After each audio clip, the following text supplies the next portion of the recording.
14 વર્ષની દીકરી જ્યારે પોતાના ઘરેથી કીધા વગર જતી રહે ત્યારે માતા પિતાને એક જ સહારો દેખાય છે અને તે છે પોલીસ. તે પોલીસ પાસે જાય છે, પોલીસને કમ્પ્લેન આપે છે અને કહે છે કે મારી દીકરી ઘરેથી જતી રહી છે, તમે એને શોધીને આપો, એનું અપહરણ થઈ ગયું હોય એવી અમને શક્યતા લાગી રહી છે. પરંતુ પોલીસ FIR તો કરે છે, પણ 2-3 મહિના આમ તો કહી શકાય કે 2 મહિનાનો સમય પૂરો થઈ રહ્યો છે અને છતાં જો દીકરી ઘરે પાછી ન આવે અને તેમાં પણ પોલીસ કોઈ મદદ ન કરે ત્યારે શું પરિસ્થિતિ ઉદ્ભવે તે એક માતા પિતાને જ ખબર હોય. અને તે માતા પિતા આજે નિર્ભય ન્યૂઝની ઓફિસે પહોંચ્યા છે પોતાની દીકરીની વાત લઈને, કેમ કે એ દીકરી 14 વર્ષની છે. તે છેલ્લા 60 દિવસથી ઘરેથી જતી રહેલી છે કે ક્યાં ગઈ છે, એને કોઈએ અપહરણ કરી છે, શું પરિસ્થિતિ છે એ માતા પિતા ખુદ પોતે બયાન કરી રહ્યા છે. પરંતુ પોલીસ પાસેથી પણ જેને કહી શકાય કે એવો કોઈ હકારાત્મક તેમને જવાબ નથી મળી રહ્યો. નિરાશા સિવાય તેમને અત્યારે આ કેસની અંદર કશું જ નથી લાગી રહ્યું અને માટે તેઓ નિર્ભય ન્યૂઝની ઓફિસે પહોંચ્યા છે. તે માતા પિતા સાથે આપણે સૌથી પહેલાં તો વાત કરીશું કે તે ક્યારે ગઈ ઘરેથી અને પોલીસ પાસે તેઓ ગયા, પોલીસે શું કહ્યું.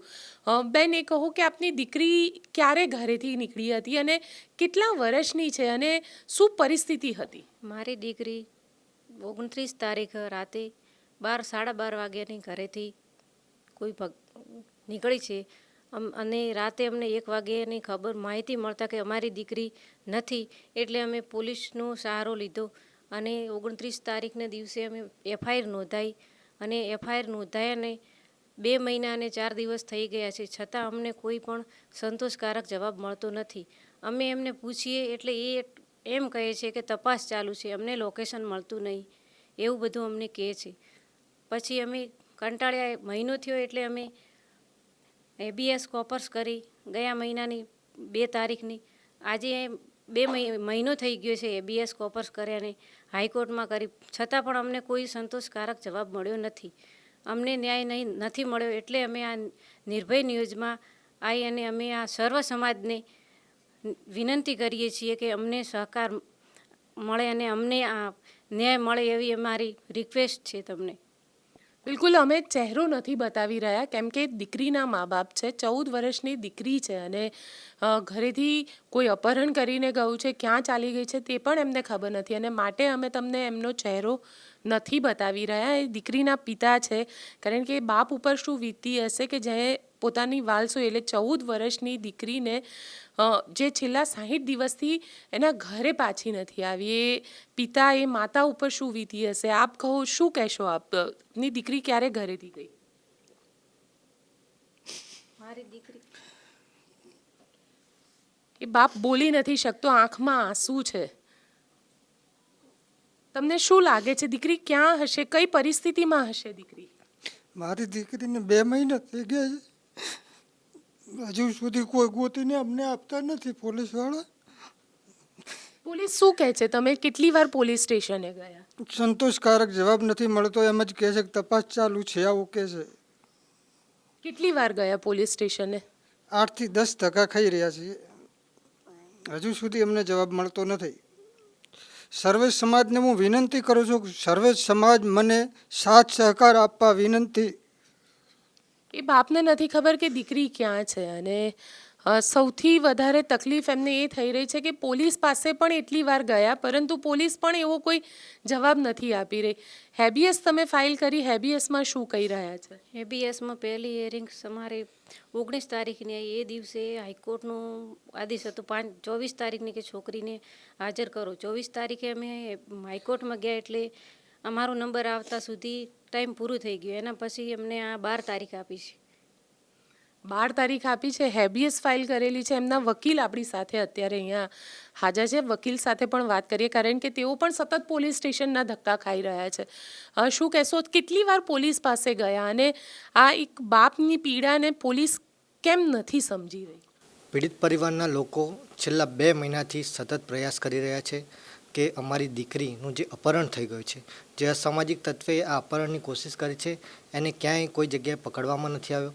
પોલીસને વારંવાર રજૂઆત કરવા છતાં પણ પીડિત પરિવારના જે મા બાપ છે, પીડિત છે એ લોકોને કોઈ પણ જાતની કોઈ કાયદાકીય મદદ ના મળવાના કારણે તેઓએ અમારો સંપર્ક કરેલો.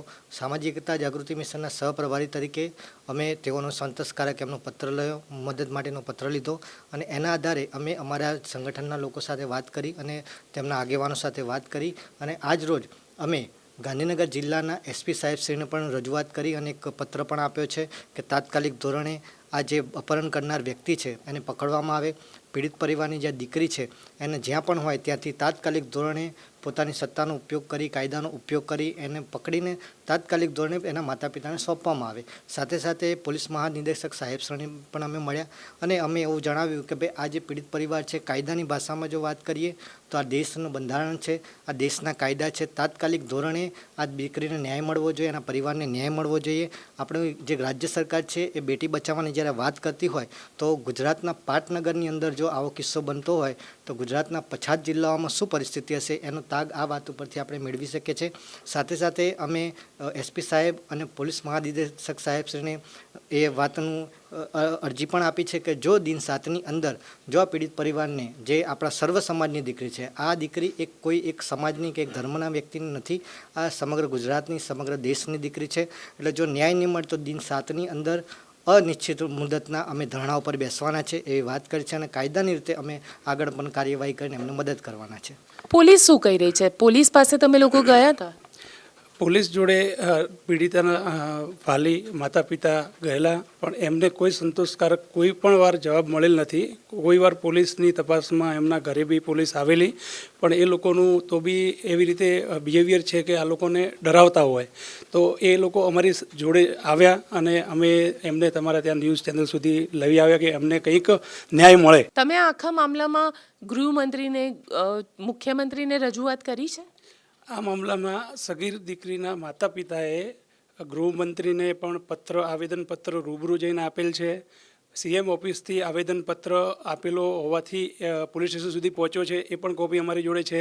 એસપી સાહેબને પણ દીકરીના માતા પિતાએ રૂબરૂ જઈને આવેદનપત્ર આપેલ છે અને આજે ફરીથી અમે લોકો બી સાથે જઈને આવેદનપત્ર એસપી સાહેબ અને આઈજી સાહેબને આપી આવેલ છે. અને આ મેટર જે બની છે એ 11મા મહિનાની 28 તારીખ 2023 બનાવ બન્યો.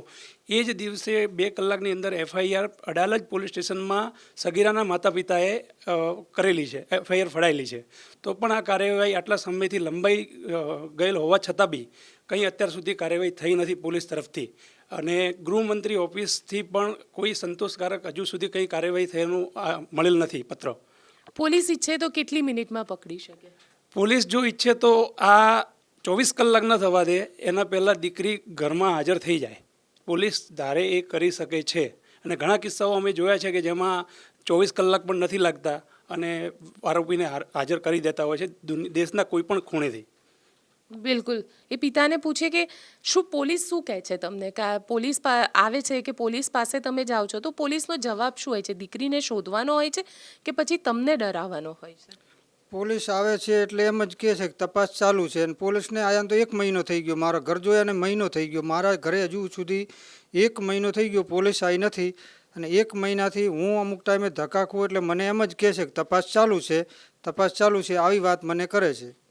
અને તમે પોલીસને કીધું કે ફોન નંબર ચેક કરે, ફોન ડિટેલ્સ નીકાળે કે કોઈ એવી માહિતી જે ખરેખર દીકરીને શોધવામાં મદદગાર થતી હોય? વાત કરી છે કે કોલ ડેટા નીકાળીએ છીએ ને આવું કહે છે અમને. એક તો પોલીસ જોડે મોબાઈલ પણ છે એમના જોડે. એ મોબાઈલને ખોલવાનું મેં કીધું તો પોલીસ એમ જ કહે છે કે આ મોબાઈલને ખોલવા જઈએ તો કોલ ડેટા બધા નીકળી જશે ને આ મોબાઈલ ખરાબ થઈ જશે. અચ્છા, પોલીસ પણ નથી એટલે પોલીસ ક્યાં સુધી? એટલે છેલ્લા 60 દિવસમાં તમે સતત પોલીસ પાસે જઈ રહ્યા છો, મદદ માંગી રહ્યા છો, પરંતુ સવાલ એ ઊભો થઈ રહ્યો છે કે પોલીસની દાનત જ નથી શોધવાની કે પછી એ લોકોને ખરેખર એ લોકો એફર્ટ્સ કરી રહ્યા છે અને દીકરી મળી નથી રહી? લાગે છે પોલીસ શોધતી જ નથી. તપાસ ઢીલી હોય એવું લાગે છે મને બેન. જરૂર તપાસ ઢીલી છે. નહીં તો અત્યારે આ સમયની અંદર રાજસ્થાનની અંદર એક કિસ્સો એવો બન્યો હતો ગોગામેડીવાળા બાપુનો. 24 કલાકની અંદર આ લોકોએ હાજર કર્યા હતા ગુનેગારોને. તો મારી દીકરી નાબાલિગ 14 વર્ષની દીકરી છે અને મારી દીકરીને કાંઈ પણ થયું ને મારી દીકરીને કોઈ 2 મહિના થઈ ગયા ક્યાંય પણ કોઈ તકલીફ થઈ તો ગુજરાત સરકારની જવાબદારી રહેશે ને રહેશે. શું કહેશો આપ? હું એમ કહેવા માગું છું કે મારી છોકરી નાની છે, 14.5 વર્ષની છે, અને આજે મારી છોકરી સાથે એવું થયું છે, કાલ બીજાની દીકરી સાથે પણ આવું થઈ શકે છે. અમે એમના જોડે સતત જતા રહ્યા કે અમને કંઈ પણ કોઈ પણ ત્યાંથી સંતોષકારક જવાબ મળ્યો નથી.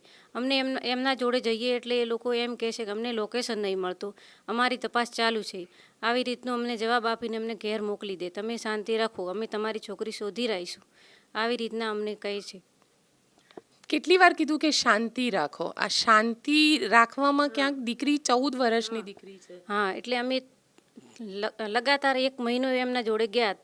દર ત્રીજા દિવસે અમે એમના જોડે જતા અડાલજ પોલીસ સ્ટેશનમાં, અને છતાં પણ એ અમને કોઈ એમ કહે કે તમે શાંતિ રાખો, તમારી છોકરી અમે શોધી લાવીશું, પણ અમને હજી સુધી અમારી છોકરી મળી નથી.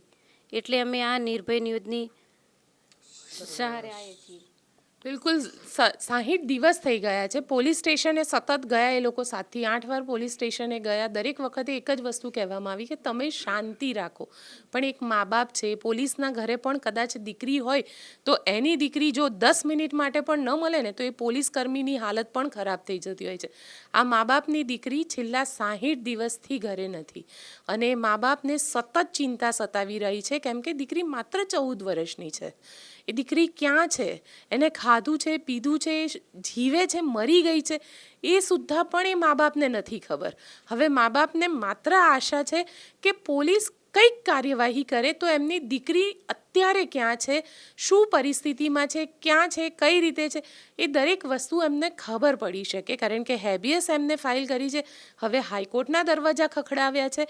હાઈકોર્ટ એના ઉપર શું પોલીસને કહી રહી છે તે પણ જોવાનું ખરેખર દિલચસ્પ રહેશે. કારણ કે આ આખા મામલાની અંદર એક માતા પિતાને હવે માત્ર ઉમ્મીદ લાગી રહી છે, તો ન્યૂઝ ચેનલથી ઉમ્મીદ લાગી રહી છે કે કદાચ અહીંયા આ ન્યૂઝ આવે અને પોલીસ એક્શનમાં આવે. કારણ કે પોલીસ સતત 8 વાર ગયા છતાં એક્શનમાં નથી આવી. આપને અમારો રિપોર્ટ કેવો લાગ્યો કોમેન્ટ બોક્સમાં ચોક્કસથી જણાવજો અને અમારી ચેનલ નિર્ભય ન્યૂઝને લાઇક, શેર અને સબસ્ક્રાઈબ કરવાનું ભૂલશો નહીં.